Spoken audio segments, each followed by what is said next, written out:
Hello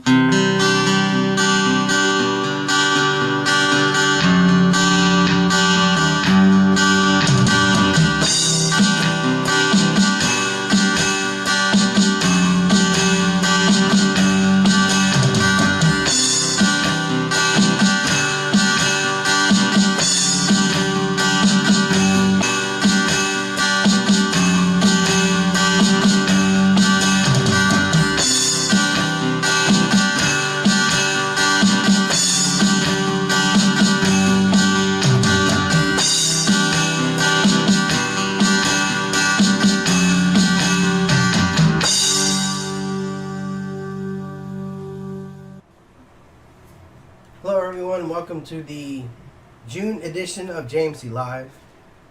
This month will be a little different because we're going to do a review of my actual first sermon that was written, and I have a copy of it still. This is the original notebook that I had in high school. Now, God gave me a message when I was still in high school, and I went and spoke with my pastor at the time at Huntington First Baptist Church in Huntington, Texas, Brother Daryl Smith. And there was going to be a revival service that summer, and then over that time, I started writing, working through the sermon, coming up with ideas, and eventually did this sermon, and I wrote the date. The date was the 14th of December in the year 1997. Now, if you look at society as a whole today, with all the cultural changes and all the different things that have happened from 1997 to today, now mind you, this sermon in my hands, in the Bible that I used, was written in public school. It was written on the bus. It was written before church and at home.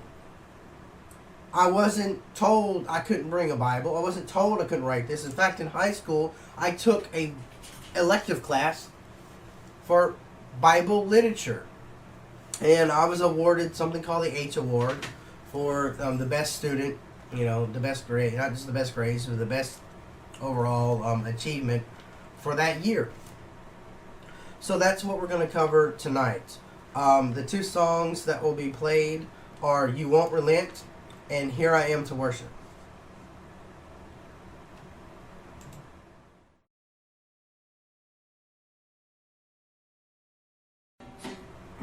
All right, just a moment. We're trying to find out. No, we're not going to be able to do it. I don't know what's going on. Oh, so the video's not going to play? We've got the video. Don't know what's going on. Audio is not working on it. Have no idea. So that's very odd. All right, so we have two songs that will be available for free download. I'm not sure why they're already available. They're already available because we were going to do this show last week, and things happened where we couldn't do it last week. In fact, I almost thought I was going to do it tonight because now I'm the one that's sick. So they'll be on the Reverb Nation page. They're free downloads. I don't know why those videos don't want to play. They played earlier. But, through the wonderful power of technical difficulties and whatnot, like I said, we have all this completely made before this starts. So, we are always ahead one step. So, if something happens to a video or something like that, we'll already have the videos done separately. We'll load that as a separate video of the two songs once we can get it corrected. In fact, we might have to re-record the video. No, the audio, we can just upload the audio with images. Yeah, we can just do that. Too. We'll just upload audio. Let's just move on. With some images of a separate video later.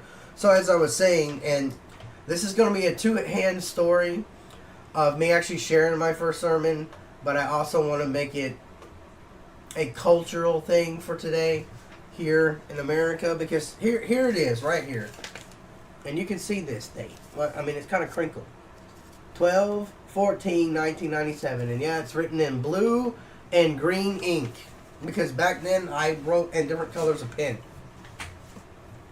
I felt like my sermon title was written like black ink, and there was different pieces in it that I wrote that was like in blue ink, and then the rest of the sermon itself was written in green ink. The reason why I chose green is I thought green was symbolic of God creating the earth And my subject was faith.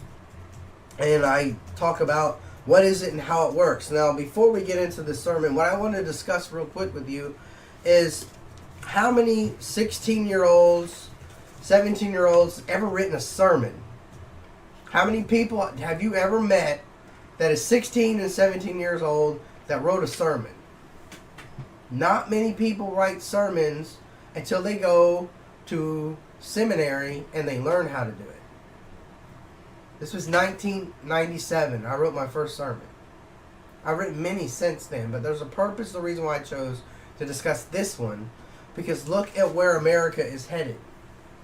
Look at what has happened before I was ever born with prayer being taken out of school. Look what's happening to different churches in America and abroad, where things in society have gotten to this point where we're so relevant and we're so culturally sensitive to the things that are going on, we are not sticking to the foundational truths of Christianity and the foundations of what Jesus Christ has done, what the Bible has told us.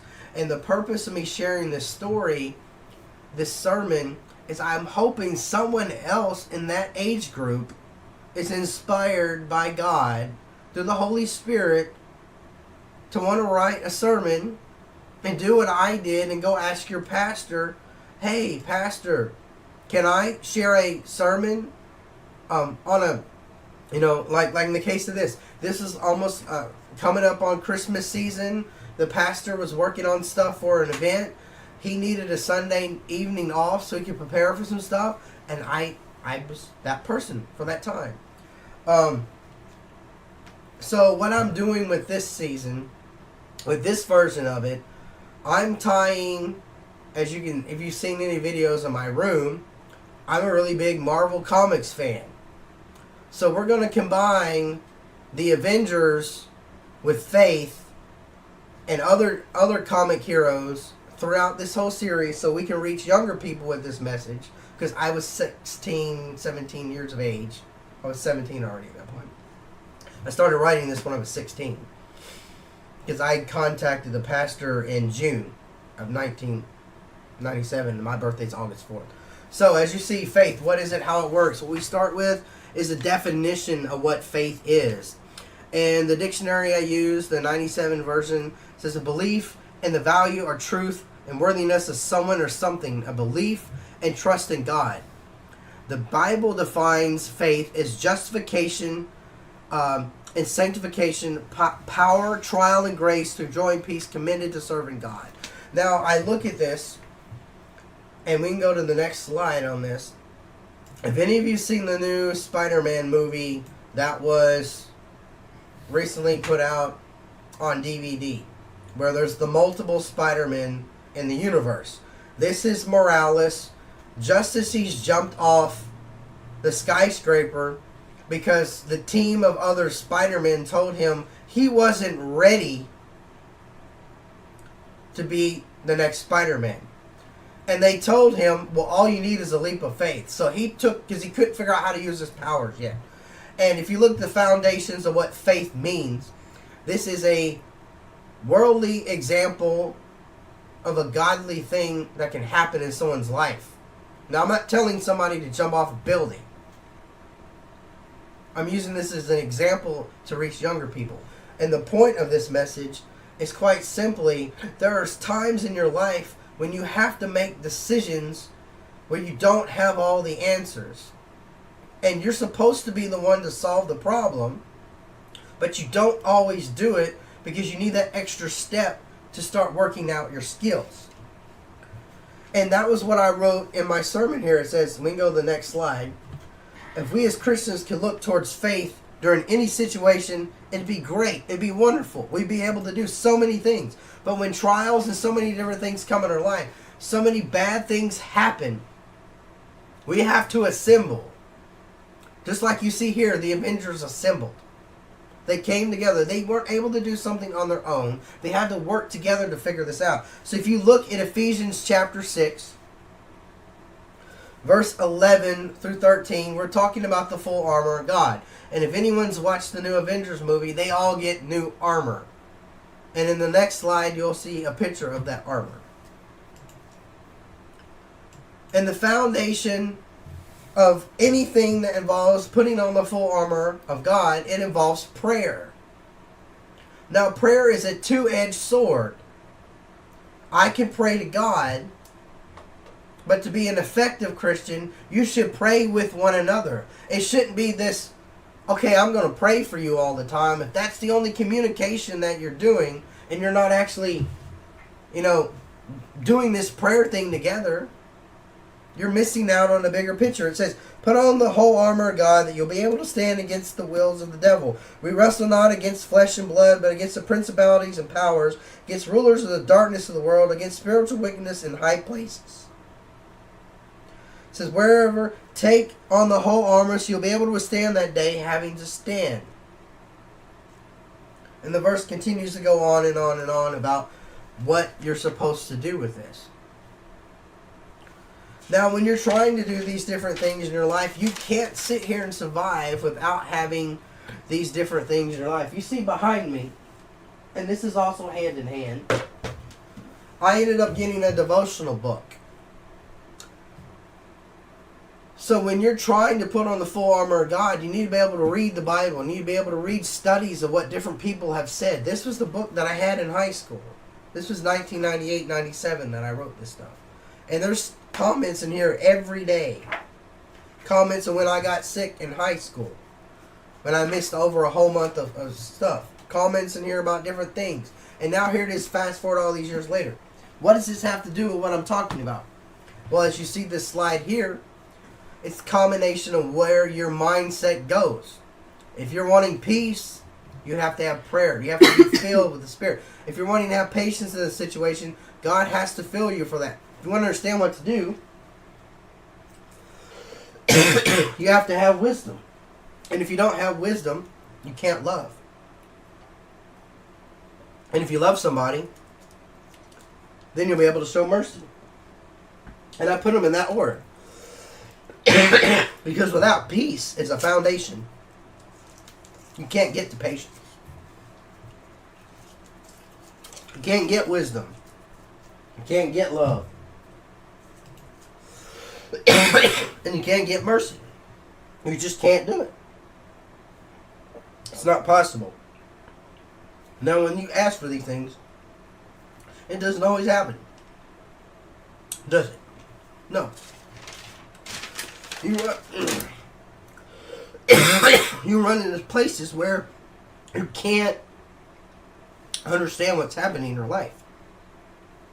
And you can't move forward. And you're like, God, help me. What am I supposed to do? I'm going to give you a story. Let's go on the next slide. This is an example that God gave me when I first wrote this sermon. Family's on a vacation trip in the mountains. And that little speck you see in that little corner on the edge is a kid who has wandered off. He is alone, away from his parents and his friends. And he sees a flower, something sparkly on the edge. And he keeps walking closer to the edge. And he falls. Now, as you see almost at the end of that cliff, there's a little root hanging out. And he ends up grabbing this root. And he's holding on for this for dear life. And as he falls, he screams, "Ah!" And everybody hears it because he's screaming with this high-pitched voice because he's a kid. So they knew exactly where he ran to. So his family's looking down. And he's a little bit further from it. And the only thing, the father was like busy doing his own thing. He was busy, thinking about, the latest Avengers movie, the baseball game. He was talking about that with his friends. Mom was over here, thinking about all this stuff. She was messing around in her phone, not paying attention to her kid. Neither one of them were paying attention to what the kid was doing, and he falls off the cliff.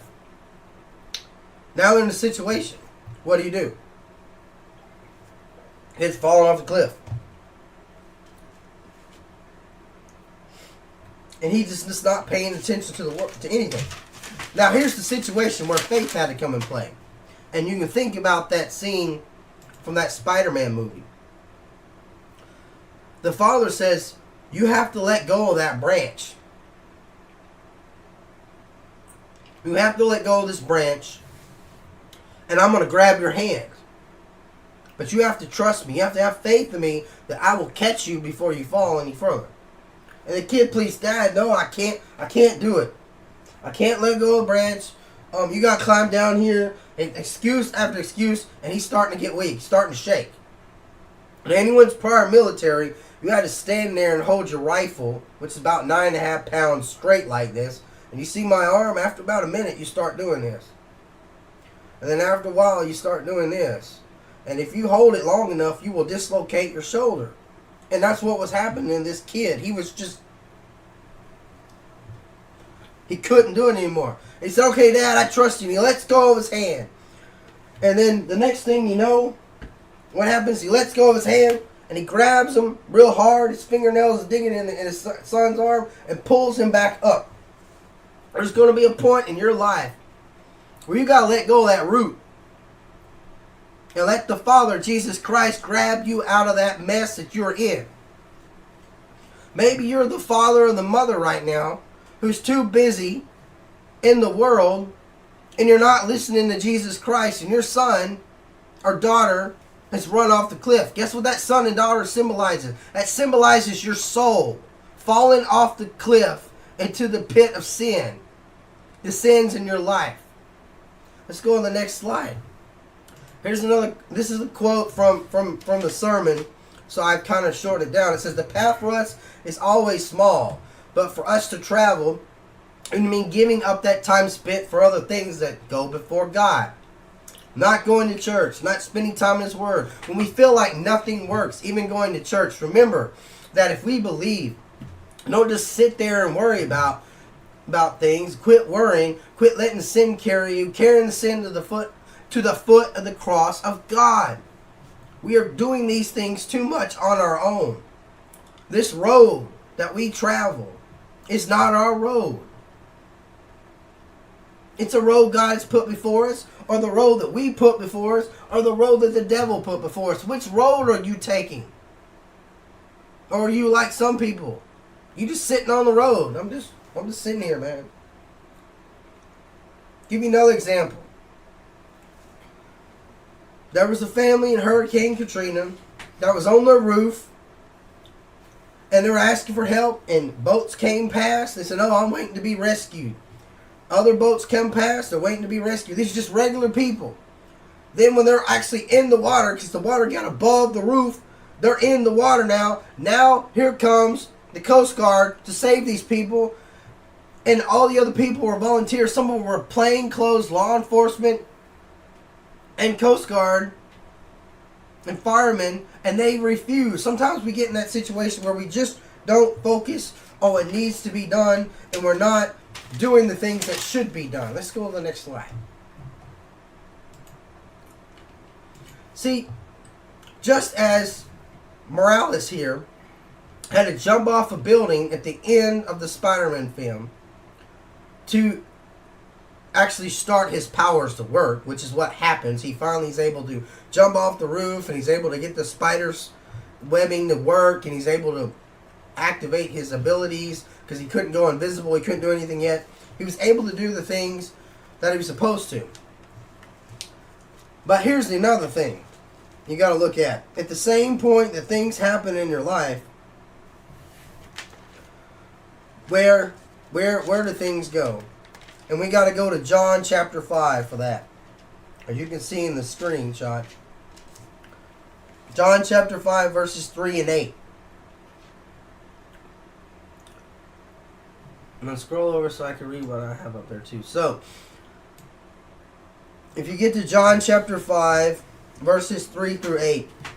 It says, And these lay a great multitude of impotent folk, a blind, halt, withered, waiting for the moving of the water. For an angel went down at the season into the pool and troubled the water. Whosoever then first, after the troubling of the water, stepped in, was made whole in whatsoever disease had. And a certain man was there, and he had an infirmity for 38 years. See, sometimes God wants men and women to rise, but in some cases, there's a case of some kind of infirmity, something that has happened to you that happens to hold you back. And when Jesus saw in verse 6 lie, he knew that when he had been there a long time, he said, "What has made, will thou be made whole?" Jesus says. The impotent man answers, "Sir, I have no man when the water is troubled to put me into the pool. But while I am coming, another steps before me." Jesus said, "Rise, take up your bed, and walk." And immediately the man was made whole and took up his bed and walked on the same day that was the Sabbath. There are times in your life when you are not feeling good. Like, I don't feel good. I could have canceled this. You have to get up and keep going. Like my wife with Crohn's disease. There are times that you have to do things when you don't feel like it. Being a Christian is not a feeling. And that is the biggest mistake that American culture has done. It has turned the church into a psychological exam. It's more about what you feel versus than what the Holy Spirit instructs you to do. Because there's two different ways this works. It is not always about what you think and what you feel. It's about the instruction from God. And somebody recently says, "Oh, the Holy Spirit doesn't let you, do things as you don't want to." Then why did Jonah have to go in a whale? How many times did he complain about that? Why did he go to Nineveh? Because he didn't want to do it. Just like I've known since high school, I could have moved to Ohio, but I didn't do it yet. I gave an excuse. We all have an excuse at some point on something that has happened, something that has occurred. Like my fear of going to college. You know how many times I enrolled for college before I actually did it? 10 different times, 10 different universities, over 10 years. So you have to ask yourself, what is it that you need to do? How do you move to your next point? We're going to do that. We're going to go to the next slide. And we're going to go to the book of Acts. Acts chapter 16. This might take you a while. You got to go back to get to Acts chapter 16. And I'll give you a moment on that.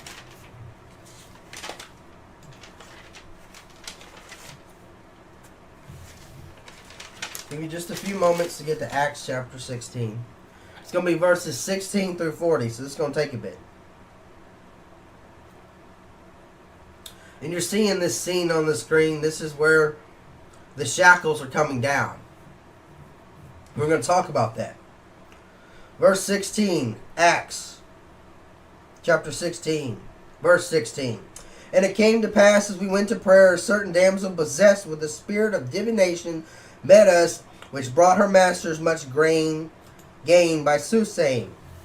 The same followed Paul and us, and cried, saying, These men are the servants of the Most High God, which show the way to salvation. And this did she many days. But Paul, being grieved, turned and said to the spirit, I command thee in the name of Jesus Christ to come out of her. And he came out of her the same hour. When her master saw that the hope of their gains was gone, they caught Paul and Silas and drew them to the marketplace unto the rulers, and brought them to the magistrates, saying, These men, being Jews, do exceedingly trouble our city, each customs which are not lawful for us to receive, neither to observe, being Romans. And the multitude rose up together against them, and the magistrates rent off their clothes and commanded them to beat them.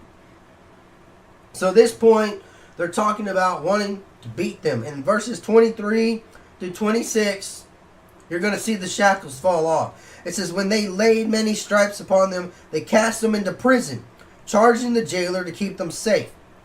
Having received such charge, thrust them in the inner prison, and made their feet fast in the stocks. So they're locked in and can't even go anywhere. At midnight, Paul and Silas prayed and sang praises unto God, and the prisoners heard them. So here they are in chains, in a prison, physically locked in place. Not just in prison, they're locked in place. And they're praising God. Thank you for this opportunity. We're going to be able to set some souls free in the prison. We're going to you got an opportunity to share the gospel. And suddenly there was a great earthquake so that the foundations of the prison were shaken.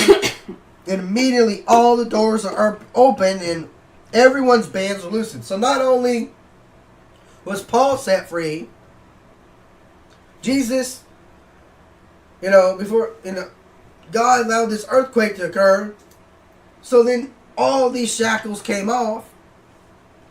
And some videos that show that they don't just immediately run away. They go and start ministering to the jailers and to the other prisoners about, I told you my God is real. I told you this was going to happen. Are you listening now?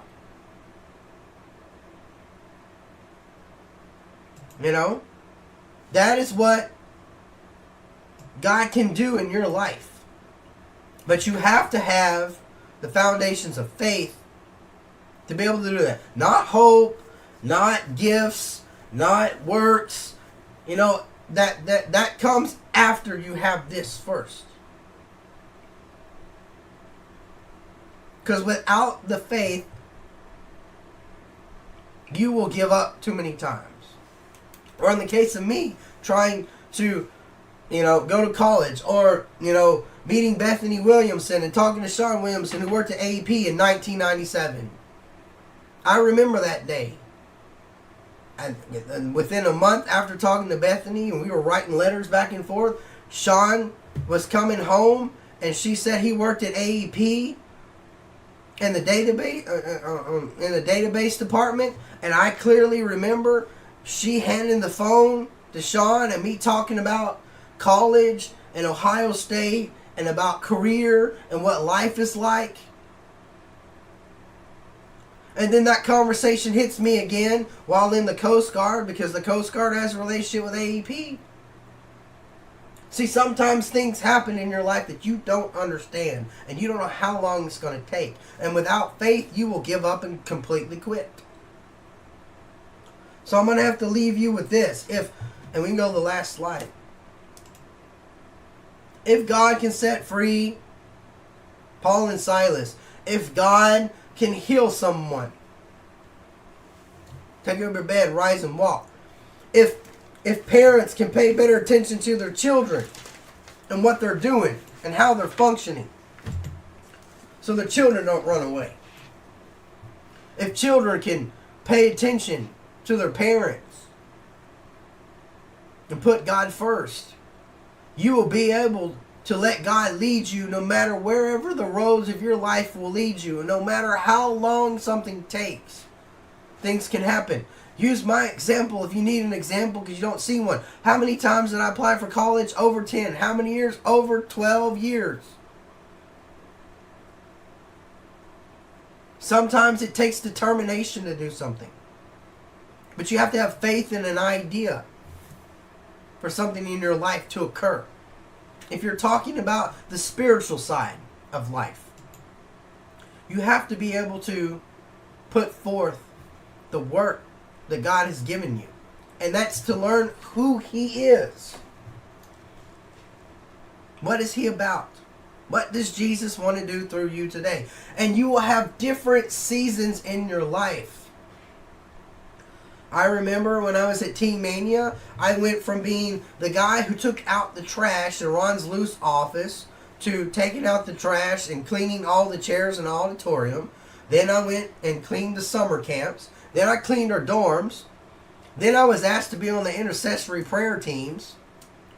Then I was asked to go and do outreach missions in Tyler, Texas, and help other ministries with their music. Then I was asked to go and speak somewhere else. There's different seasons in your life on different things. Just like now. We at one point when I was in school, we were doing this show every day. Now it's a once a month program. Different seasons. Different times for different things. On my primary work, I'm able to minister in a different way in my job, by how I present myself, versus what I can do on this show And then when we're done with the show, Miranda's still making hats and scarves. We're still giving out all the music that we record. In fact, we're recording more music with less shows than we were doing when we were doing more shows. So imagine that. God will never give you something you cannot accomplish. But as I said, for those of you that are younger, think about the Avengers. Did they do everything by themselves? No. You need other people to help you. And God will get you to where you need to be. Faith is that foundation. Do you know what your faith is today? If you were put in that position where you were put in prison, or you're put on trial, or you're put in a corner to give up.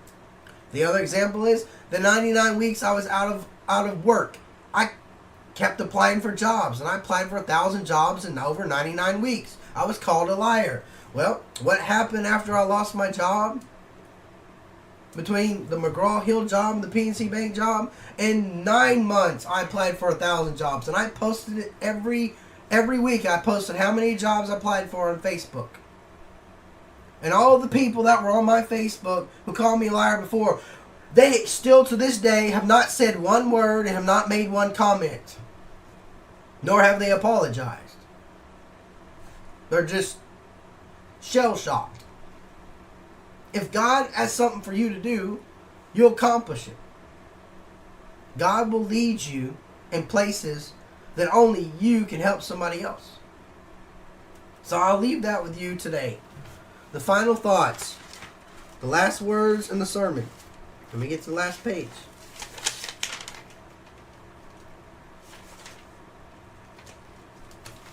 Here's the last thing that I wrote back in 1997. I'm going to read the last paragraph. So with faith, you can do just about anything you want. Just ask God for guidance, and whatever you're doing, He will lead you through whatever He has in store for your future. I wrote that in 1997. What is God giving you that you'll be able to read in the future, and everything will start coming back together in place and make sense? God bless you, and we'll have our next show that will be scheduled for July 15th at 8 p.m. God bless.